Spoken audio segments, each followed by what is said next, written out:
Halo semuanya, Assalamualaikum warahmatullahi wabarakatuh. Selamat datang di podcastnya kami nih. Hari ini kita kedatangan tamu yang spesial, yaitu Pak Akbar, seorang budayawan Cirebon. Mungkin Bapak bisa sapa teman-teman dengan bahasa Cirebonnya. Oke, matur nuwun Bana wilujeng kangge sedanten mawon sampurasun. Sampurasun. Sedanten mawon mugi sami taksih sehat walafiat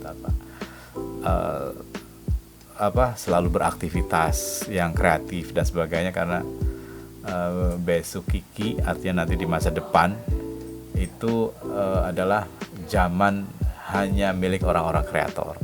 Orang-orang kreatif maksudnya. Ya. Wong-wong kang ora pegelan. Aktivitas terus ya Pak ya. Kang dudu turu bae. Aja turu bae. Bapak terima kasih ya sudah mampir di podcastnya kami nih. Hari ini kita mau bahas Pak tentang kondisi sastra lisan yang ada di Cirebon. Khususnya ini tentang cerita rakyat nih Pak. Nah mau tahu nih Pak, cerita rakyat itu pada hakikatnya itu seperti apa sih Pak? Baik, kalau untuk Cirebon memang kadangkala saya sedikit memberikan semacam catatan. Kalau guidance kan kesannya kan gitu ya. Nah, maksudnya catatan di sini adalah kalau kita bicara ngomongin soal Cirebon, maka perspektif kita atau cara pandang kita itu jangan melihat konteks Cirebon kekinian. Yang di situ nanti ada kota Cirebon, ada kabupaten Cirebon, bahkan secara luas misalnya ada Ciayu Majakuning ya, sebuah wilayah yang itu masuk dalam kategori ketika Jawa Barat ini dibagi menjadi beberapa wilayah pembangunan. Ciayu Majakuning, ada Cirebon, Indramayu, Majalengka dan Kuningannya ikut bareng gitu ya. Tapi kalau bicara Hasanah Cirebon, makanya nyebutnya Cirebon bukan Cirebon. Cirebon. Iya, nyebutnya itu Cirebon bukan Cirebon. Kalau Cirebon ya mau tidak mau, suka atau tidak suka, kita nanti akan terjebak pada persoalan problem entitasnya, problem coverage-nya, misalnya problem kalau bahasa tuh habitusnya, habitatnya ya, ataupun ekosistemnya dan sebagainya lah. Tapi kalau Cirebon itu kita akan bisa melihat sebuah potret perjalanan peradaban yang kalau boleh saya menyebut ketika Cirebon pernah punya pengalaman jadi negara. Nah, itu tuh ya. Teman-teman. Kita bakal dapat informasi dari Pak Akbar pernah loh. Punya pengalaman. Pernah punya pengalaman jadi negara. Jadi bukan hanya kampung atau bukan punya apa dan sebagainya. Bukan gitu ya Pak, bukan. Nah, saya tertarik untuk ngobrolkan yang satu ini karena contoh sederhana kan begini ya. Sekarang seringkali kita menemukan fenomena ketika terjadi pembedaan. Oh, ini modern, ini kuno, ini klasik, ini bukan atau apa dan sebagainya. Sampai-sampai ke alat musik saja. Oh, kalau gamelan tuh tradisional, kuno, kendang tuh kuno, enggak sesuai dengan zaman kan gitu ya. Nah, sehingga mereka asik main gitar ataupun apa.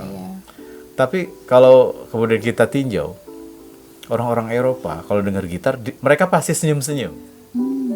Karena gitar bagi Eropa itu 400 tahun yang lalu umurnya. Artinya kalau bicara Cirebon sekarang tadi tahun 2022, 400 tahun yang lalu berarti tahun berapa? Nah, gitar seperti itu sekarang hadir dan tren mewakili, misalnya itu adalah alat musik yang dianggap modern gitu ya. Padahal gitar hadir di Eropa itu sejak 400 tahun yang lalu.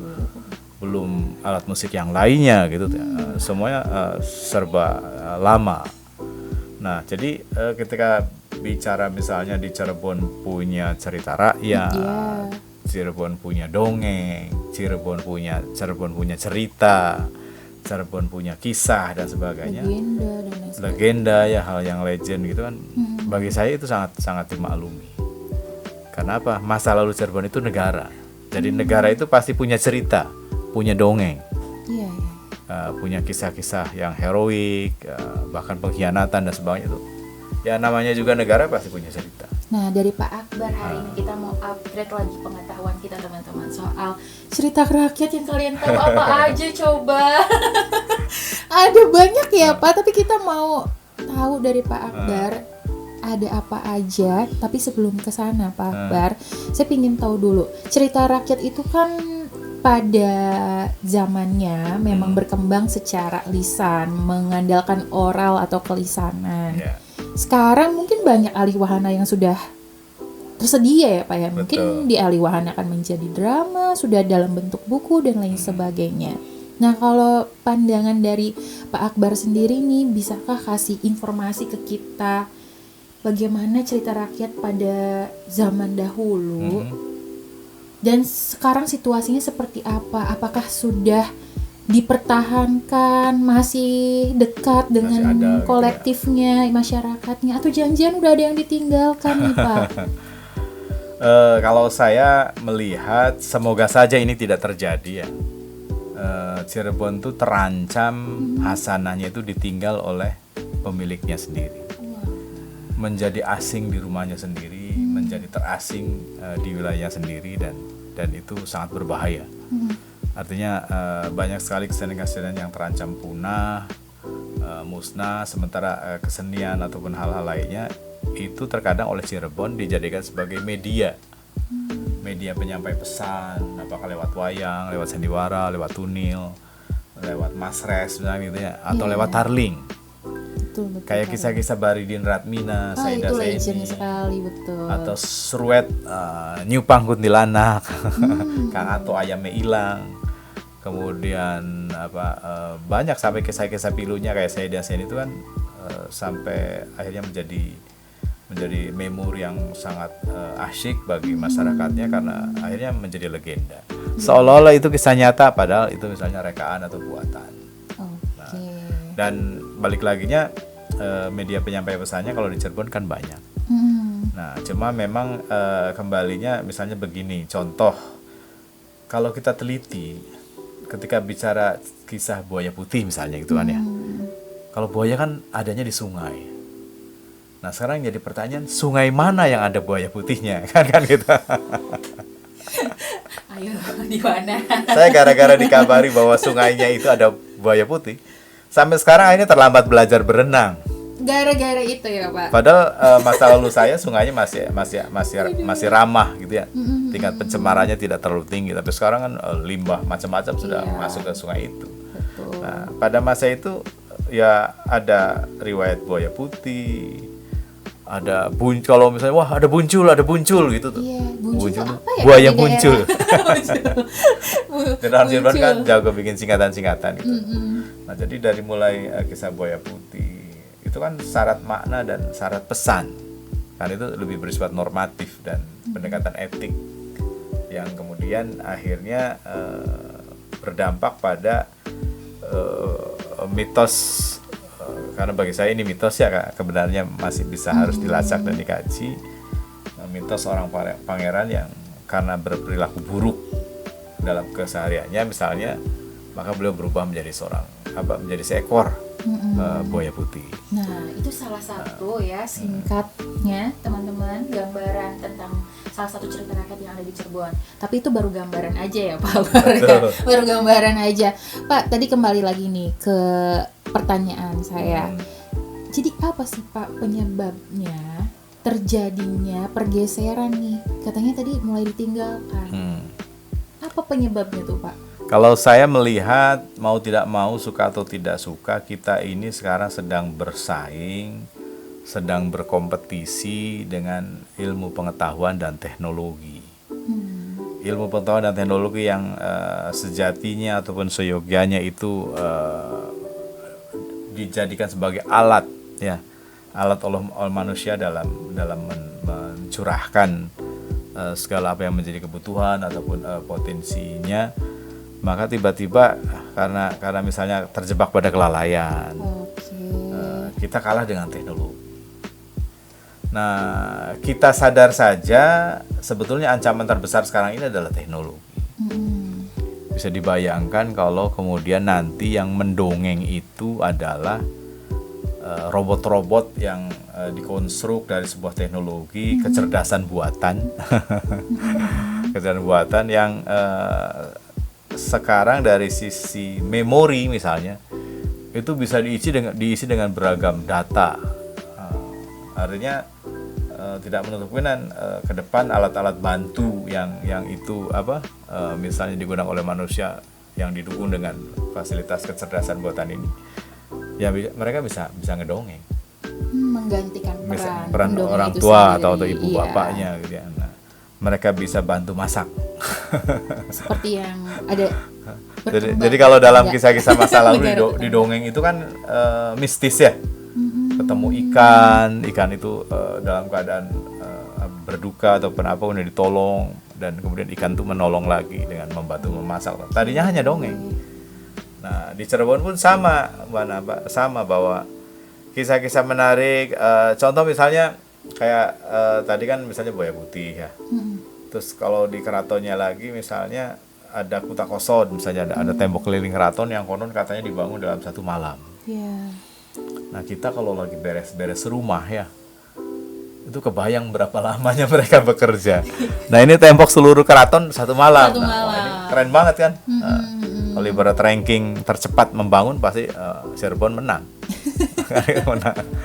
Nah, belum lagi misalnya jadi ketika itu ditangkap sebagai media pesan pendidikan ataupun kepemilikan, maka ini kembali bahwa marilah itu kita dekati dengan pendekatan-pendekatan yang sesuai dengan kultur dan lingkungannya. Kalau kemudian harus didekati secara kurikulum, maka paling tidak kurikulum yang ada itu harus bisa menyesuaikan dan pas pada lingkungannya dan zamannya. Berbasis daerah. Jangan sampai anak-anak nelayan dikasih dongeng cerita riwayat-riwayat yang ada di pegunungan. Itu dia. Jadi tidak cocok dengan kondisinya. Tidak dekat lah ibaratnya. Betul. Ya. Nah, ini yang harus dijaga bersama. Menjaga dan melestarikan. Jangan sampai punah ya Pak ya. Betul bahasanya sekali. Seperti itu, punah. Sayang banget. Orang luar negeri kalau datang di Indonesia, bahkan Cirebon itu pasti tertarik ya Pak dengan unsur-unsur kedaerahan. Jadi kalau kita yang udah punya nih, ayo dong. Yuk bangun bareng-bareng lagi. Kalau di Cirebon ataupun di Indonesia ya, potret keanekaragaman budaya ataupun tradisi dan sebagainya, kita masih beruntung masih bisa merasakan dan menikmati. Nah, beberapa tetangga atau beberapa saudara-saudara kita di tempat yang jauh misalnya, akar adat istiadat dan tradisinya itu akhirnya ya tinggal kenangan. Kenapa saya menyebut tinggal kenangan? Karena perbedaan dari cara menjajah. Kita tahu bangsa penjajah itu kan di masa lalu ada Inggris, ada Spanyol, ada Portugis, kan ada Belanda, dan sebagainya. Nah, kita dijajah oleh Belanda. Nah, secara pencatatan atau secara administrasi memang betul, misalnya Belanda rajin mencatat. Oh, di Keraton Sepo itu ada berapa bangunan, ada berapa peninggalan yang bersifat arsitektur ataupun apa ya. Itu semuanya tercatat. Tapi ketika dicatat itu semuanya untuk kepentingan Eropa. Kepentingan mereka. Nah, sementara beberapa karakter lain yang itu ada di dunia atau masyarakat penjajah pada masa itu adalah genosida. Artinya semuanya di bumi hanguskan. Persis seperti kekhawatiran yang kemudian diselamatkan oleh Kaisar Hirohito manakala Jepang kalah pada saat dibom atom oleh sekutu ya pada masa itu. Jadi upaya apa nih yang udah dilakukan oleh pihak-pihak yang terkait, oleh Pak Akbar misalnya sendiri dan teman-teman yang terkait tentang pelestarian ini? Mana yang mungkin ada pendataan-pendataan khusus dan lain sebagainya. Baik, untuk beragam upaya yang memang oleh teman-teman, para pegiat atau pakar seniman atau para pelaku budaya ataupun pegiat bahasa misalnya yang di Cirebon, ini memang kembali bahwa selama ini kita boleh dikatakan, maksudnya kita di sini adalah semua gitu dia. Iya, iya. Sering lupa bahwa persoalan-persoalan yang selama ini dibicarakan itu adalah persoalan yang ada di wilayah ekosistem. Artinya kalau bicara ekosistem saling kait-mengkait kan ya. Ya. Tidak satu pihak saja. Oh, ini kesenian ini punah. Tanggung jawabnya siapa? Apa Gitu. ya, ini akhirnya nyalahkan oh pantas saja punah, nggak ada yang nanggap, ya kan gitu kayak. Atau wajar saja punah kalau nanggap murah misalnya gitu kan. Sementara krunya kayak misalnya beberapa kesenian di Cirebon tertentu kan talent-talentnya kan banyak ya.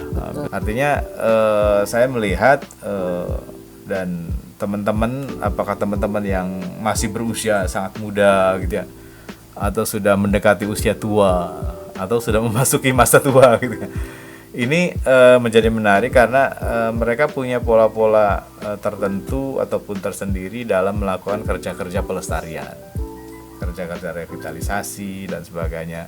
Nah, kecenderungan untuk berkelompok pun di Cirebon boleh dikatakan tinggi. Tinggi. Oke. Jadi kalau bahasa Cirebonnya balaan. Balai apa Ki?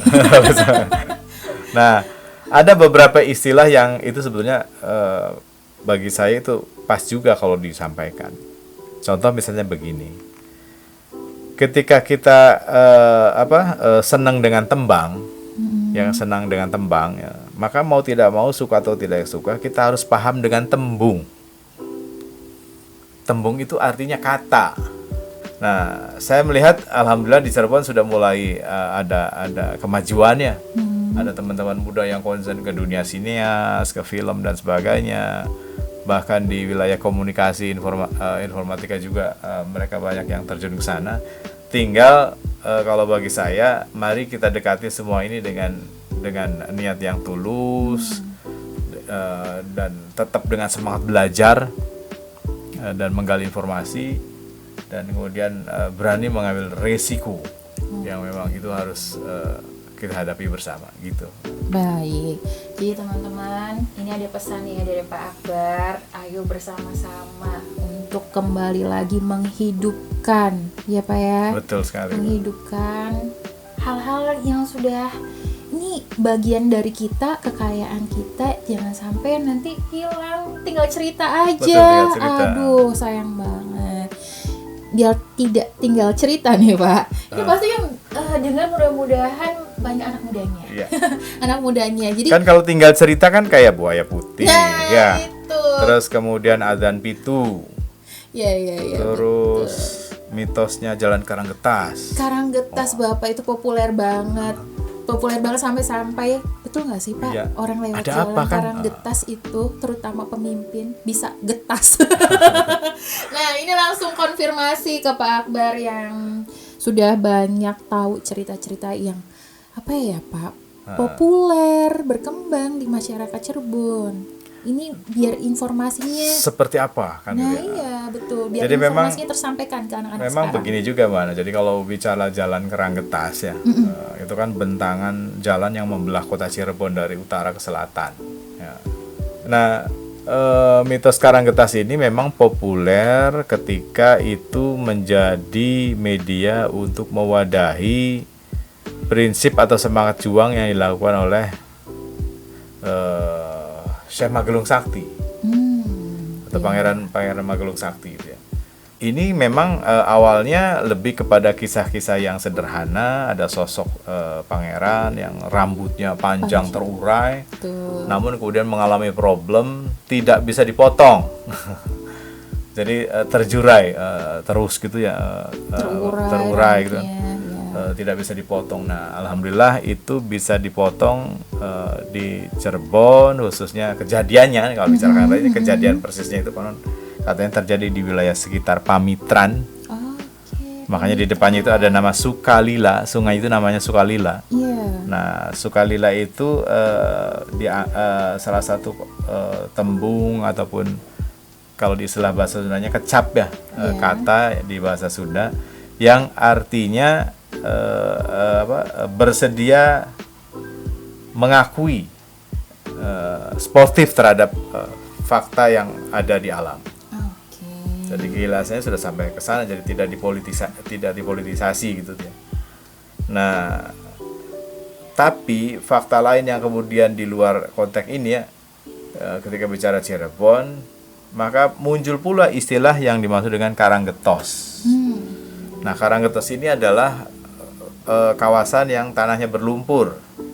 Saat itu ya Pak. Tanah berlumpur sehingga getos, kalau ada mobil lewat pasti split ya. Jeblos. Kalau terlalu cepat ya malah split dan kemudian terjeblos ya. Tapi kalau lambat pula ya nggak maju-maju. Nah, mitos itu buatan manusia. Buatan manusia, bukan buatan Tuhan. Itu sebetulnya yang terjadi dengan Karanggetos. Walaupun serem. Iya, soalnya itu apa iya sih kok loh, Pak, saya punya niatan buruk kok tiba-tiba niatannya itu rontok ya. Wah, seneng banget tuh bapak-bapak dari pihak kepolisian. Kalau ada penjahat lewat suruh lewat Karanggetos saja, nanti kejahatannya musnah. Kesaktiannya hilang. Itu.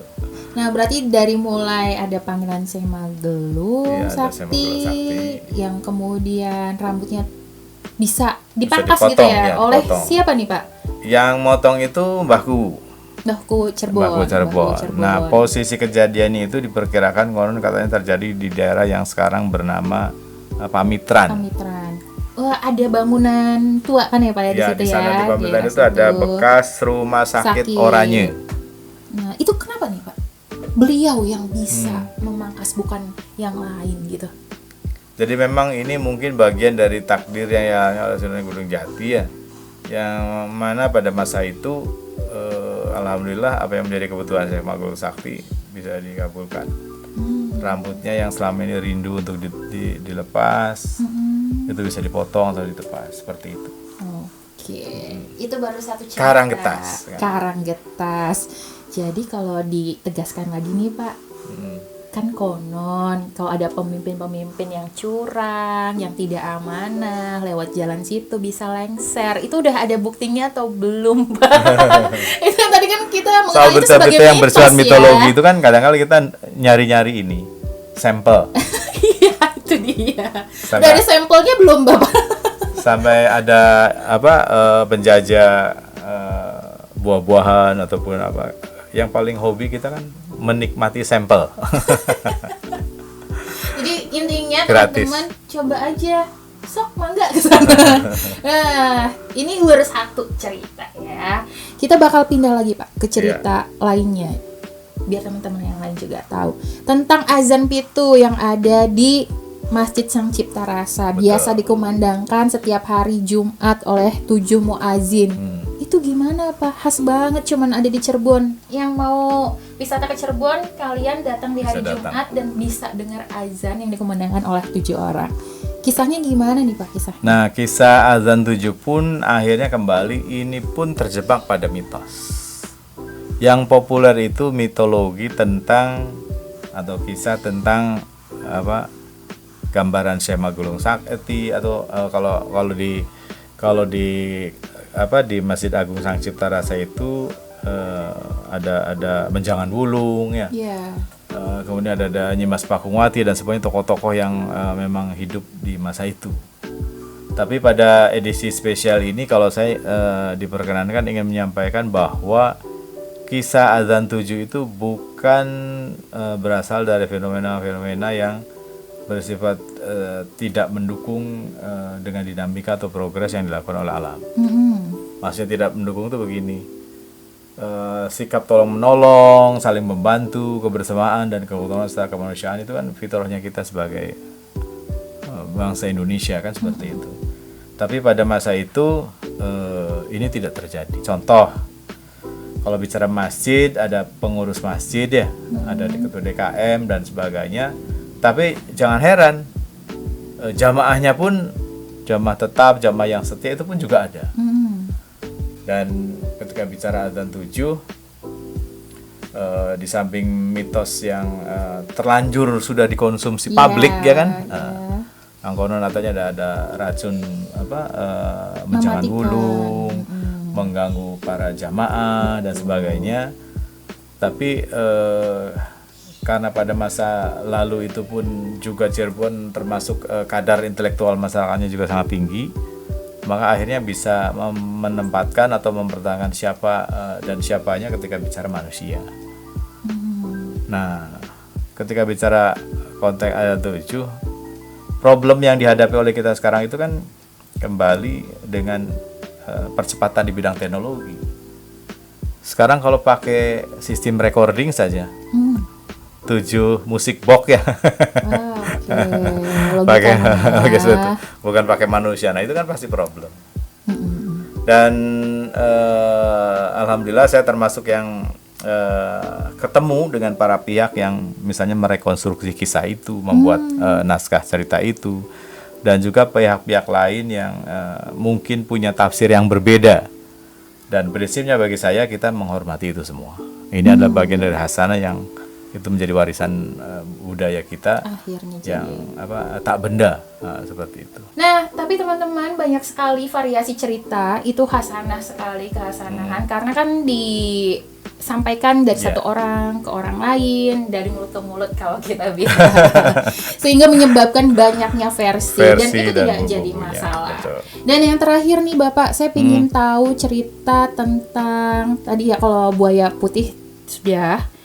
Mungkin kita mau ke spesifik lagi buaya putih yang konon sekarang sosoknya itu menjadi penunggu di sungai. Iya, Sungai Krian.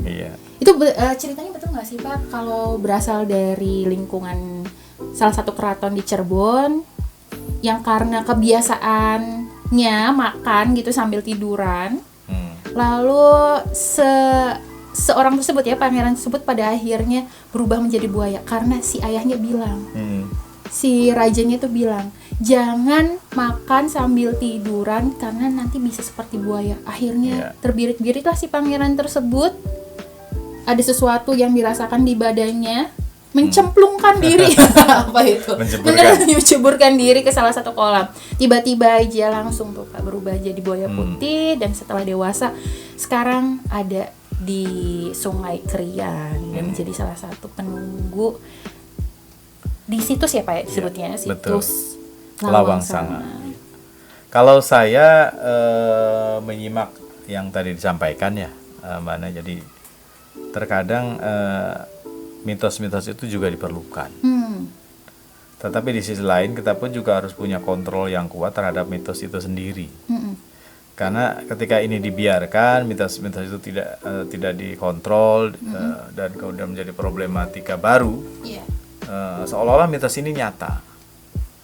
Nah sekarang yang jadi pertanyaan misalnya, siapa warga Cirebon yang pernah ketemu dengan buaya putih? Kan itu ada tidak kan? Karena ketika hal yang bersifat gaib itu kan mutlak milik Allah, dan kita tidak bisa mendramatisir sedemikian rupa seolah-olah bahwa kita tahu dan itu adalah buaya putih misalnya. Tapi secara pendekatan biologi, buaya putih itu memang ada, kan gitu ya. Buaya albino. Buaya putih itu memang ada, karena kerbau juga ada yang kerbau bule atau kerbau putih juga ada kan. Nah, ini pendekatannya pasti berbeda. Kajian riset ilmu pengetahuan dan teknologi tentang habitat buaya. Nah, apakah Sungai Krian yang dimaksud atau Sungai Kesunen yang dimaksud itu ternyata adalah habitatnya buaya? Ini juga jadi pertanyaan. Kan muara ya, biasanya di muara. Muara, dan kemudian Cirebon kita tidak boleh lupa bahwa sedimentasinya itu sangat tinggi. Beberapa bulan yang lalu mungkin kita masih menikmati itu adalah muara. Tapi tidak menutup kemungkinan sekarang sudah menjadi daratan, jadi halaman atau apa. Bahkan sudah menjadi jalan seperti itu. Oke. Sip, teman-teman, itu adalah informasi yang bisa kita bahas terkait cerita rakyat Cirebon, singkat, tapi tentu teman-teman bisa mengeksplorasi lebih lanjut lagi. Oke Pak Akbar, terima kasih banyak atas kebersamaannya. Sama-sama. Ada pesan yang disampaikan untuk teman-teman generasi muda nih terkait pelestarian terakhir Pak Akbar?